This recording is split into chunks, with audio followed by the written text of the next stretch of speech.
आपको क्या लगता है कि भगवान शिव आपके और हमारे अंदर नहीं केवल मंदिर में निवास करते हैं? उनको हमारे मन की बात पता नहीं है? उनको सब पता है, वो सबके अंदर निवास करते हैं। देखिए, भगवान शिव का जो लिंग है वो स्थूल तथा सूक्ष्म दो रूपों में संसार में विद्यमान है, और संसार का मूल कारण ही वही है। अब देखिए, स्थूल लिंगों में सबसे मुख्य लिंग होता है, सबसे प्रचलित लिंग होता है, वो होता है स्वयंभू लिंग। स्वयंभू का तात्पर्य क्या होता है? जिस प्रकार से बीज यदि पृथ्वी पर गिर जाए तो वहां से पृथ्वी को फाड़ करके वृक्ष की उत्पत्ति होती है, उसी प्रकार से भगवान शिव सर्वत्र उद्भासित हैं, किंतु जब वो प्रत्यक्षभूत होकर के कहीं मिट्टी से निकल जाएं, उसको कहते हैं स्वयंभू, अर्थात स्वयं से प्रकट होने वाला लिंग। इसके बाद यदि हम स्थूल लिंगों की बात करें तो बाण लिंग है। बाण लिंग अर्थात जो नर्मदा के जल से हमको प्राप्त होने वाला शिवलिंग है। इसके उपरांत स्थूल लिंगों में रसलिंग आ जाता है। रसलिंग किसको कहते हैं? जो स्वर्ण से निर्मित है या पारे से निर्मित जो लिंग है, इसको रसलिंग कहा जाता है। इसके अतिरिक्त चल अचल लिंग, चल और अचल रूप में भगवान के लिंग प्रतिष्ठित होते हैं, वो सबके सब किसमें आते हैं? स्थूल लिंगों में आते हैं। इसके अंतर्गत अविचल लिंग, इसको भी आप समझ सकते हैं, जो नग है, जो पर्वत है, उसको भी साक्षात लिंग के रूप में माना जाता है। अर्थात आपके क्षेत्र में यदि भगवान शिव का शिवालय नहीं है तो पर्वत यदि है तो पर्वत का भी आप अर्चन भगवान शिव के रूप में कर सकते हैं। इसके पश्चात भगवान शिव का जो पंचाक्षर मंत्र है वह भी स्थूल लिंग के रूप में माना जाता है। इसके अतिरिक्त जो पृथ्वी है, समूची पृथ्वी, यह भी लिंग स्वरूप ही है। इसको समझिए, साक्षात भगवान शिव का लिंग ही है।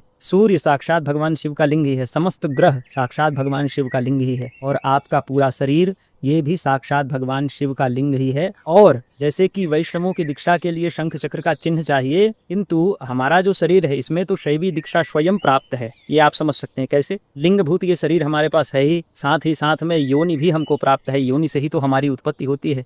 तो ये चिन्ह, शैव चिन्ह तो जन्म से ही लोगों के पास होते हैं। और सूक्ष्म लिंगों की यदि बात करें तो लिंगम प्रथमम प्रणवम, प्रणव जो है वो सर्वप्रथम लिंग है, जिसको सूक्ष्म लिंग कहा जाता है, जिससे समस्त वेदों की उत्पत्ति, समस्त शास्त्रों की उत्पत्ति है। इसके बाद बिंदु लिंग, जिसको हम यंत्र कहते हैं, किसी यंत्र का निर्माण करके उसमें भगवान शिव की यदि प्रतिष्ठा कर दी जाए उसको बिंदु लिंग कहा जाता है। और जो हमारे हृदय में विद्यमान जो महेश्वर हैं उनको हृदय लिंग के रूप में जाना जाता है। यही अव्यक्त हैं। सूक्ष्म लिंग भूत जो भगवान श्री महेश्वर हैं वही अव्यक्त हैं।